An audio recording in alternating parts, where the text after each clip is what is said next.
Halo, Shalom, Bapak Ibu. Bahasan saya kali ini adalah mengenai sesuatu di kitab Kejadian ya. Tepatnya mengenai Adam dan juga mengenai seseorang yang disebut Lilith ya. Siapakah itu Adam? Siapakah itu Lilith ya?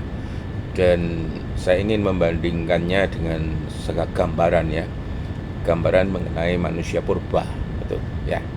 Kalau kita menggambarkan kehidupan Adam dan Hawa, sepertinya kita ini kok kurang cocok ya dengan kehidupan manusia purba ya. Nah, mari kita bahas ini ya. Ya, siapakah Adam dan siapakah Lilith itu ya. Hubungan antara Adam dan Lilith itu berasal dari tradisi non-kanonik ya, khususnya di dalam teks-teks Yahudi kuno ya, dan mistisisme seperti Midrash dan Kabbalah ini ya. Kisah ini tidak terdapat di dalam Alkitab Ibrani, yaitu kitab Tanakh ya, maupun Alkitab Kristen yang kanonik, tapi berkembang di dalam literatur legendaris dan esoterik ya. Berikut ya penjelasannya Bapak Ibu ya. Siapakah Lilith itu? Lilith adalah sosok perempuan yang di dalam tradisi Yahudi tertentu dikenali sebagai satu, istri pertama Adam sebelum Hawa. Ini. Kedua, simbol pembangkangan dan kebebasan perempuan. Yang ketiga, di dalam beberapa versi, iblis perempuan atau roh jahat yang mencelakakan bayi dan menggoda pria. Itu Lilith, Bapak Ibu. Ya. Asal usul kisah tentang Lilith ini, seperti tadi sudah saya sebutkan, dari Midrash Alphabet Ben Sira ya. Ini di abad ke-8 sampai ke-10 Masehi, Bapak Ibu ya. Dikatakan bahwa Tuhan menciptakan Lilith dari tanah sama seperti Adam. Karena diciptakan setara, Lilith menolak tunduk pada Adam, termasuk di dalam hubungan seksual ini. Ketika Adam menuntut dominasi, Lilith marah, mengucapkan kata-kata sesuatu kepada mengenai nama Tuhan dan melarikan diri ke Laut Merah ini. Tuhan mengirim malaikat untuk membawanya kembali, tapi Lilith menolak dan dikutuk. Tuhan mengirim malaikat untuk membawa kembalinya tadi ya, sebagai balasannya dia menjadi roh jahat yang membunuhi bayi. Di dalam banyak versi kisah ini ditonjolkan Bapak Ibu ya. Apa ada itu di dalam Alkitab Bapak Ibu? Nah, di dalam kitab Yesaya pasal 34 ayat 14 ya, itu disinggung secara samar Bapak Ibu ya. Nah, ini ada kata Lilith di dalam bahasa Ibrani yang muncul, sering diterjemahkan sebagai makhluk malam atau burung hantu malam. Ini sering dianggap sebagai dasar Alkitabiah samar untuk karakter Lilith, saudara. Apa hubungannya dengan Adam? Menurut legenda non-kanonik, Lilith adalah pasangan pertama Adam, bukan Hawa ini. Lilith dan Adam berselisih tentang kesetaraan, bukan karena dosa atau godaan seperti di dalam kisah Hawa. Setelah Lilith meninggalkan Adam, barulah Tuhan menciptakan Hawa dari tulang rusuk Adam yang secara simbolik menunjukkan ketundukan dan harmoni. Ya, berbeda dengan pemberontakan Lilith. Ya. Makna simboliknya, Lilith sering ditafsirkan sebagai simbol feminisme awal ya, karena menolak ditundukkan ini. Terus representasi dari bahaya wanita yang tidak terkendali ya, di dalam tafsir patriarkal kita ya. Ya. Terus lambang dari kegelapan, misteri dan sisi bayangan dari perempuan ini. Nah, kenapa tidak ada di Alkitab Bapak Ibu? Kisah Lilith dianggap mitos tambahan atau folklore, bukan wahyu ilahi. Ini gereja dan tradisi Yahudi arus utama tidak mengakui Lilith ya sebagai tokoh historis atau spiritual resmi ya Bapak Ibu. Jadi kesimpulannya Lilith dan Adam dikisahkan dalam beberapa legenda sebagai pasangan pertama sebelum Hawa. Tetapi kisah ini tidak berasal dari kitab Kejadian Bapak Ibu, melainkan dari literatur Yahudi pasca kanonik dan tradisi mistik. Ia menjadi figur penting di dalam diskusi tentang kesetaraan gender, pemberontakan, dan peran perempuan di dalam mitos keagamaan itu. Nah, gambaran tentang manusia purba, kenapa ya kok kurang cocok ya dengan deskripsi tentang manusia pertama Adam dan Hawa ya. Ini ya. Pertanyaan ini sangat penting ya, dan sering muncul di dalam diskusi antara iman dan ilmu pengetahuan, khususnya antara narasi kitab suci dan temuan ilmiah tentang manusia purba Bapak Ibu. Berikut ini penjelasan singkat ya, namun mudah-mudahan lebih dalam ya, tentang mengapa gambaran manusia purba itu tampaknya kurang cocok ya dengan deskripsi tentang Adam dan Hawa ya. Mengapa Bapak Ibu? Pertama, jelas berbeda sumber, berbeda dari sumbernya ya, antara sains yaitu antropologi dan evolusi. Ini saya ini ya, saya kurung tanda A ya ini ya. Ini tanda A adalah sains, antropologi dan evolusi. Alkitab itu saya beri tanda B ya. Alkitab atau kitab Kejadian ini di dalamnya khususnya ya. Ini coba saya bandingkan, saya bandingkan ya antara sains dengan Alkitab di dalam kitab Kejadian ini ya.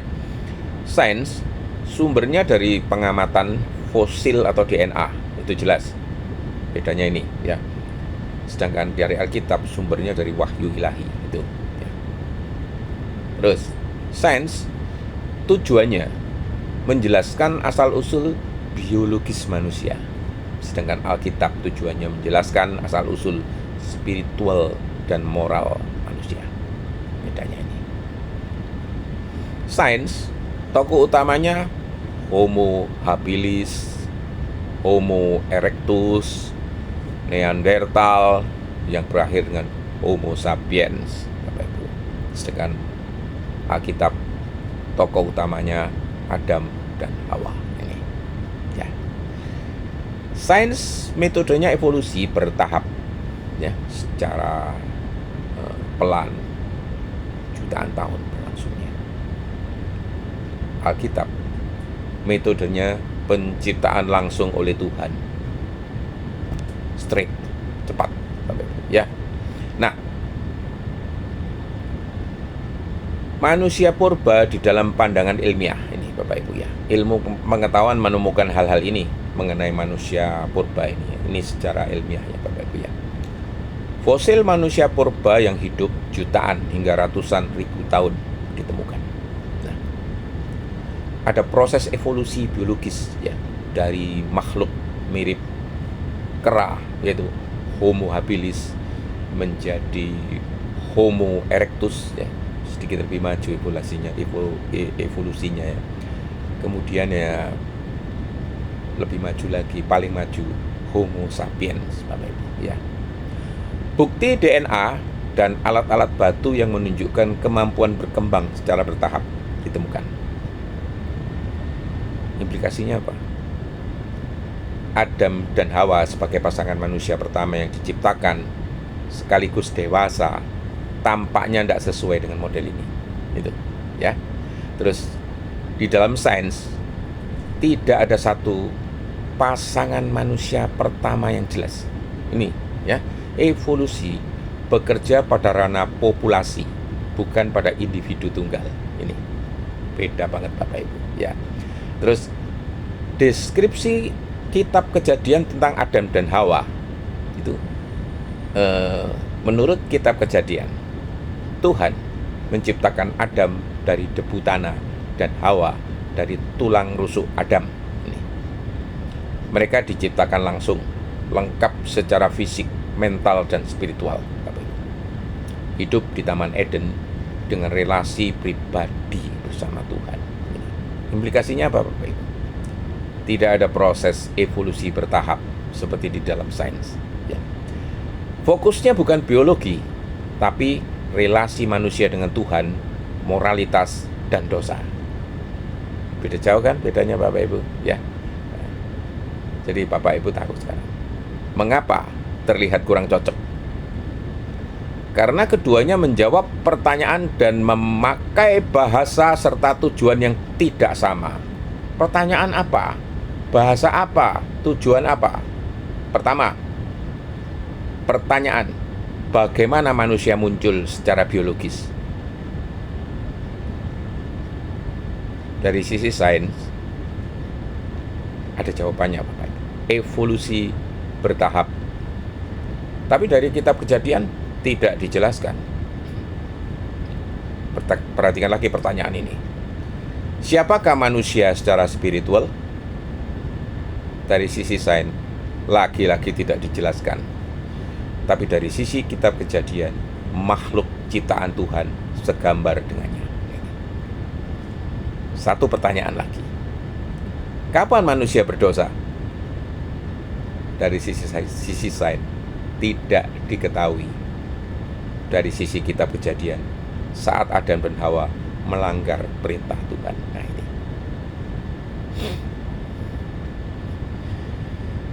Dari dua sisi ini, para ilmuwan, para teolog berusaha untuk gimana ya menyatukannya, merumuskan menjadi satu rumusan yang pakem, yang bisa mengkompromi dua hal ini.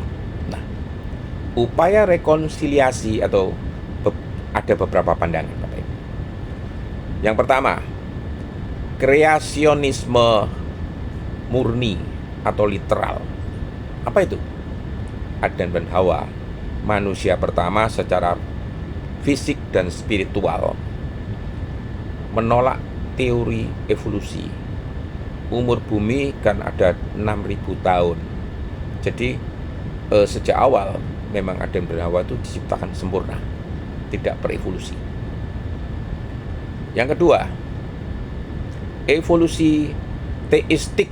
Nah ini, evolusi biologis benar, tetapi Tuhan mengarahkan prosesnya.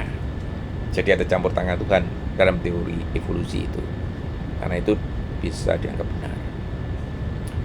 Adam dan Hawa bisa jadi pasangan yang dipilih Tuhan dari populasi manusia purba untuk dianugerahi jiwa dan tanggung jawab moral. Nah, ini di pick up, saudara. Banyak yang dipanggil, sedikit yang dipilih. Maksudnya ini dua orang ini, Adam dan Hawa ini dikhususkan, ya, special edition, Bapak Ibu. Ini, ya. Nah, ini upaya rekonsiliasi secara apa lagi? Secara simbolis dan mitologis, Bapak Ibu. Kisah Adam dan Hawa adalah simbol tentang kondisi dasar manusia, ya. Pilihan moral jelas ada di situ. Kejatuhan dan kebutuhan akan penebusan alamiah, Bapak Ibu. Tidak harus dibaca sebagai sejarah literal ini, ya. Jadi kesimpulannya apa, Bapak Ibu? Deskripsi tentang manusia purba dan Adam dan Hawa tampaknya bertentangan karena yang satu berbicara soal proses biologis alami, yang lain soal makna teologis dan moral manusia. Ini. Yang kedua, ilmu menjelaskan bagaimana, sedangkan iman menjelaskan mengapa dan untuk apa itu. Ya. Namun keduanya bisa dilihat sebagai pelengkap, ya, salah satu atau yang lain sebagai pelengkap bagi yang satu lagi, ya. Tergantung bagaimana seseorang itu memahami otoritas kitab suci dan peran dari ilmu pengetahuan. Itu saja, itulah. Nah, bagaimana pandangan tokoh-tokoh Kristen modern soal ini? Ini pertanyaan ini sangat penting, dan karena banyak orang Kristen masa kini, ya, yang berusaha untuk mendamaikan iman mereka dengan ilmu pengetahuan, khususnya teori evolusi dan kisah Adam dan Hawa. Berikut ini adalah pendapat dari beberapa tokoh-tokoh Kristen modern dan kontemporer, baik teolog, ilmuwan ya, maupun pemikir tentang hubungan manusia purba dengan Adam dan Hawa ini. Ya, pertama kita coba lihat ini pandangan C.S. Lewis ya, seorang apologet dan teolog awam ini ya. Apa pandangannya Bapak Ibu? C.S. Lewis percaya bahwa manusia itu bisa saja berkembang secara biologis ya, melalui evolusi ini. Ini ya. Tetapi pada satu titik Tuhan menghembuskan rohnya ke dalam manusia dan memberi mereka kesadaran moral. Inilah manusia sejati pertama yang bisa disebut sebagai Adam dan Hawa. Ini menurut C.S. Lewis, Bapak Ibu ya. Kutipan kuncinya ini bisa Bapak Ibu di dalam bukunya itu bisa baca ini ya. God raised up this beast to a level where they could know him besar, Allah. Jadi kesimpulannya apa Bapak Ibu?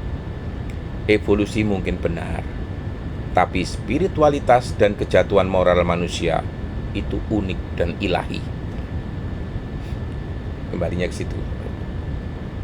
Satu orang lagi, Francis Collins ya, seorang genetika ya, direktur proyek genom manusia ini.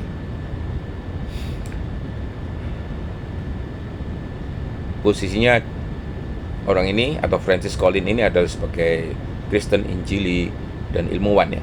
Bagaimana pandangannya Bapak Ibu?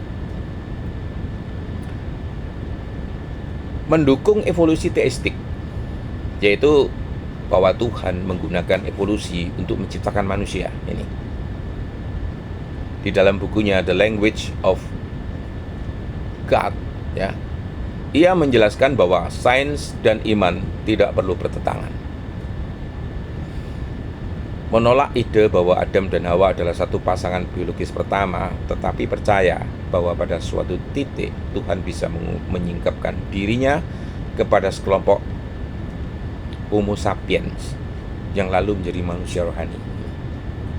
Jadi kesimpulannya, Adam dan Hawa mungkin figur simbolis atau representatif, bukan literal.